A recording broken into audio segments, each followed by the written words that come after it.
Solar Octane. What a great color name. This is the first time I've got to play with one. We've seen them up close. We've even got to go into some doors on some sequoias and stuff like that. But this will be the first time we've actually got to put our paws on one. I've spent about 10 minutes with it. Cost saving measures. I see it everywhere. This is going to be an interesting review. This is one of the prettiest full-size trucks that there is. Now, that's my opinion. Obviously, Casey, it's ugly as hell. Well, I think it's good looking.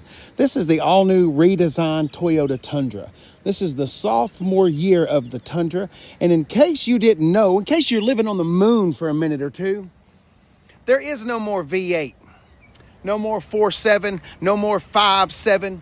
That is a 3.4-liter V6. Not even an inline six. You figure with Toyota's pedigree, with inline six, they'd have at least shoehorned a pig underneath there, but they didn't. They put a V underneath there. And it's been a rocky, rocky road.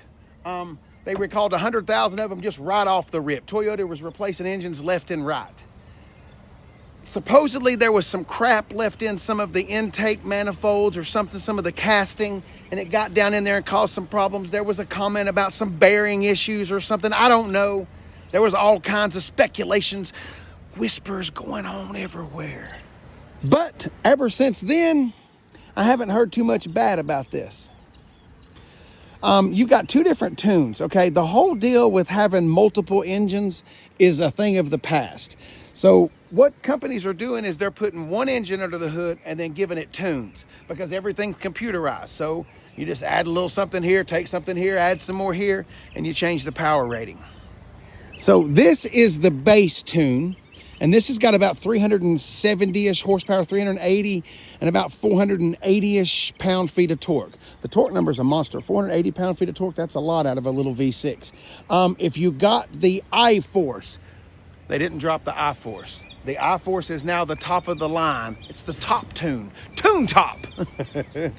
And that one's got like 470-ish horsepower and almost 500 pound-feet of torque. I'll put the numbers in somewhere in the video so you can see them in case you're a number freak and you have to have the exact number. But remember, on turbo vehicles, weather plays a factor. What is it? Elevation. So like if you live in Denver as opposed to where I live, the truck will run different. So remember all those numbers and 0 to 60 times and all that, that's going to change. It's gorgeous. But I got to go back to what I said about the cost saving. All right, let's go ahead. Since we've talked so much about the engine, let's go ahead and take a gander at that 3.4. And then we usually start at the back. That's why we went back there. But since we've done so much talking about the engine, let's go ahead and see what's going on up here. All right, place your bets. Place your bets. Hood struts or prop rod? Hood struts.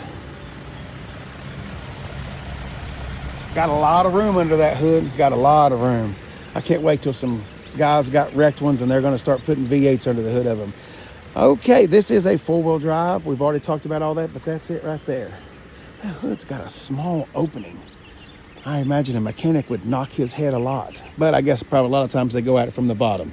They go at it from the bottom. Sorry, I'm silly. I have the mentality of a 13-year-old. All right. I will say this. Obviously, you've got a couple different levels of TRD because we've seen a TRD Pro, and it was a little bit spicier and juicier than this. But, okay, let's see what we've got. We've got a tonneau cover right there, and that is a Yoda product. All right, we've got a soft opening tailgate right there. We do have a bed liner in there. We've got no cargo lights, no Zuzus, no wham-whams, no storage, no none of that. There's how you open that guy up right there. It is a 1, 2, 3, looks like a 3-popper right there. I don't see any way to get into the bed of this truck. I don't even see any bumper steps right there. There's nothing coming down. There's nothing coming down like the Ford. So, maybe you get those luxuries as you go up higher and higher. In case those are trinkets, that's stupid. Well, other trucks are offering it, so why aren't they? That's all I'm saying.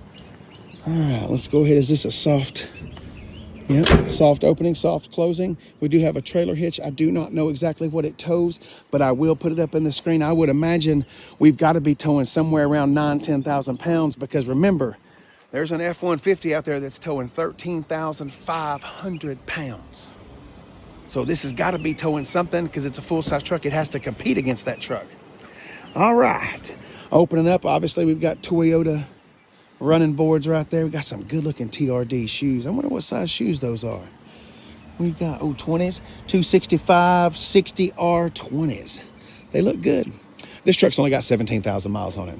All right, let's do the old squish test here. It's not looking good. This looks like it's going to be painful. Yeah. Got a little squishy squish right there. Hard plastic everywhere. Water bottle holders going zone. Little storage right there. There's a bottom right there, so you got plenty of storage. Let's start the cost-saving measures. First of all, there's cost-saving measure number 1. Because when I show you the price of this truck, not that I get it hung up on price, because price is what it is, okay? People get just hung up, oh, it's too expensive and all that. It is what it is, man. That's just the deal. That's just, the price is the price. So, see on the back of the seats right here? We've got one mat pocket right there, and we don't have one right there. Now, is that a big deal? No, it's not, but you start adding up 4 or 5 of those cost-saving measures, we're already on our second one, because that is hard as rocks. All right, we do have a split folding seat right here. We do not have a folding center console, although I imagine, I guess, if you went up in trim levels, you would. I have seen a rear sliding window, but this one does not, but you do have a rear defroster. Pick this up right here. We've got a little under seat storage right there. Okay, it goes all the way across right there. We've got vents on the back of the console. Way to go. Wow. We've got a USB and a USB-C right there, so we got either way to charge. Little shelf right there. There's some cup holders for the back. In case you don't know, I'm about 6'1", about 275, 280 pounds. I'm not bragging about that. What I'm telling you that for is so you can measure yourself or whatever, compare yourself to my size right there, so you'll just kind of know what you fit like or be in here. All right, headroom, I got plenty, a lot of room. Obviously, we can ride with 1 or 2 people in here. Hell, we might even be able to fit 3 in here. Leg room, plenty. I mean, just plethoras everywhere. So it is a full-size truck. Remember, this is a Toyota Sequoia. If we put some glass back there in the back, we would be in a Toyota Sequoia. Obviously, you can get leather seats, but this one has cloth. All right, man, that's solar octane. You could see that from the moon at night. All right. Once again, oh, it does say Toyota right there. Did it say that on the back? I didn't see that. It probably doesn't. It probably just says it on the front, but that's cool. Okay. I like that. That's a little detail right there. All right, we've got Tundra written right there. We got an airbag in there. Big, huge vent. Jesus, God almighty, look how big those are. Like I said before, we can get leather, but these are cloth. There's our first aid kit right there. We've got a decent sized little bi-level glove box right there. We've already done the squish test, but we'll do it again. We got a little bit squishier right there. That's still hard as a, look at, squishy squish, hard plastic down low. All right, coming on in here into the center console. We got a little shelf right there. Open that up so it's not quite so loud, but we are going to leave it on because spring and summer are starting to show up. Big center console right there. We've got charging cables and everything else right there. We got a USB and a USB-C down in there. Some little cubby holes or whatever to store some stuff right there. We've got 4-wheel drive controls right there. We've also got our drive modes and tow haul mode. I do like the shifter. I think the shifter and the Tacos and the Tundras share. I like that. This is a lower trim level, so we don't have dual zone climate controls. We got a singlet, but it is offered. Wow, that's pretty weird. It's pretty. When I show you the price of this, I'm not going on the price, but it doesn't have dual zone climate control. Traction control there are your hazard lights. This is just a big, huge cubby hole right there. There's no wireless charging pad or anything like that. If you've seen one Toyota key, guess what? You've seen every single one of them. You ain't missed nothing. Can you get a sunroof offered in them? You sure can, but this one sure doesn't have it. How do y'all feel about it so far? I don't know. I don't know. All right, let's, I do like the aluminum pedals. That's a nice little touch. Manual seats all the way around. Wow. We do have a little bit of a semi-flat bottom steering wheel right there. Also the big belly, so you can hit that buffet hard. Automatic start stop right there. Let's go ahead and turn that off. Cargo light right there coming off the cab. Automatic lights, light controls right there. On here, it looks like we got cruise control and radio controls and I do like the steering wheel. That's a damn good looking steering wheel. The seats are pretty supportive. I will say that. I can't get over no manual or no automatic seats whatsoever. Power, I guess. Why'd I just say automatic? All right. I wish I'd have closed that hood because this is not going to like it. All right, let's play with some drive modes and see what we got going on. Let's see where we're going to... Oh, that's all we do? Well... All right, so we've got sport, normal, and eco. That's all the drive modes we've got there. All right, big, huge speedometer and tach, so that's easy to read. We've got temperature gauge down there, fuel gauge, oil, and amps. Looks like somebody's got some kind of phone charger going right there.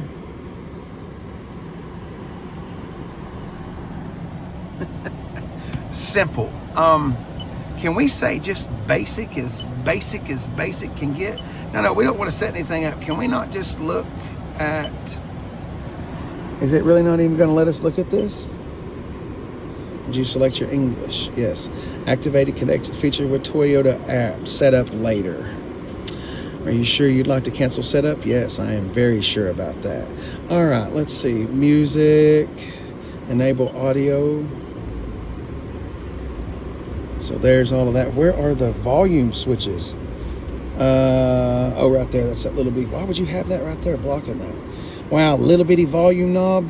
Anyway, I'd love to see a navigation screen. Can we see a navigation screen? Oh, you got to connect up to do that. Wow. And you got a USB right there hanging out in the dash. Trailer brake control right there. There's your push button start. Okay. I have alluded to this a couple different times in here, and it's time to talk about it. Wow. All right, so we've got a 2024 Toyota Tundra 4x4 SR5 crew cab, 5.5 foot bed, solar octane.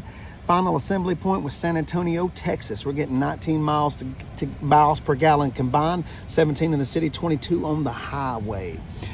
We're running at $58,717. So we'll go ahead and round up in my world to 59. Right here's that iForce twin turbo V6, 389 horsepower, 479 pound-feet of torque. You got a 10-speed automatic. We've already talked about the four-wheel drive. There's all your safety stuff right there.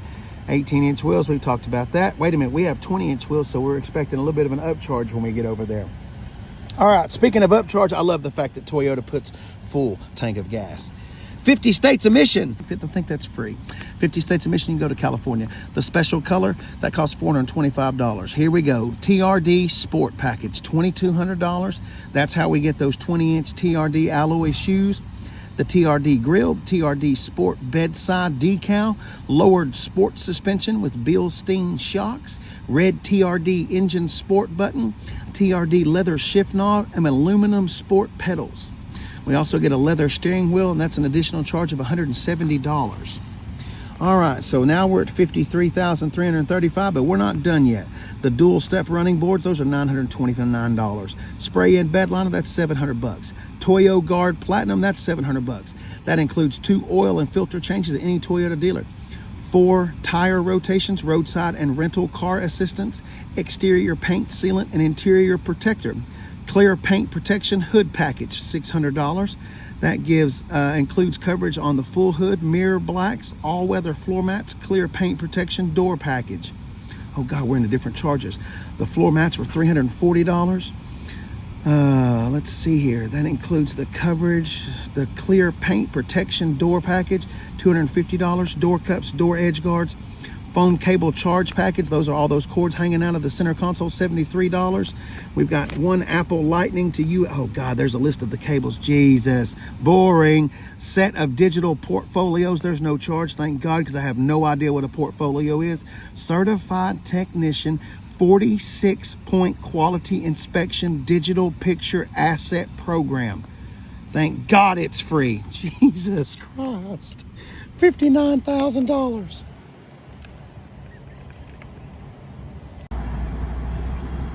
All right, so, did you see on that window sticker there, we read that we've got some lowered suspension. So this is Big Steve Stadium back here at the back of the dealership. And there's just some good sized ruts. It's not anything big. We're not going Baja. We're not going to go to Moab or anything like that. But it's just a little bit to give us a little bit of a sign of, if someone wants to take something off road a little bit. Oh, we're going to have to put it in 4-wheel drive. We're not going to make it, boys. Wow. Here we go. Let's try this again. No, we're stuck. All right. I'd like to show you what I got stuck on because, wow, I've not had a truck not be able to do this yet.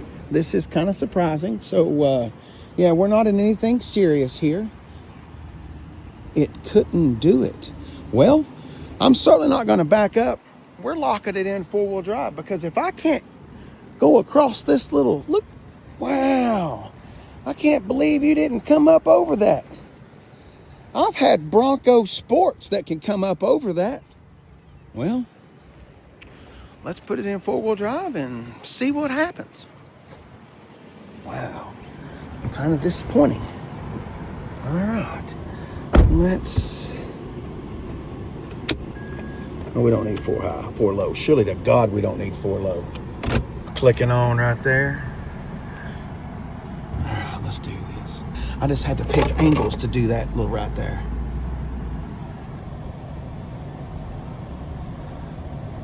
I'm almost afraid to be down in here now. That was, wow! That's the first Bronco Sports! I think I've had a Nissan Rogue go over that little hill. Need some better mud grip tar, I reckon. Wow, let's get the hell out of here before something bad happens.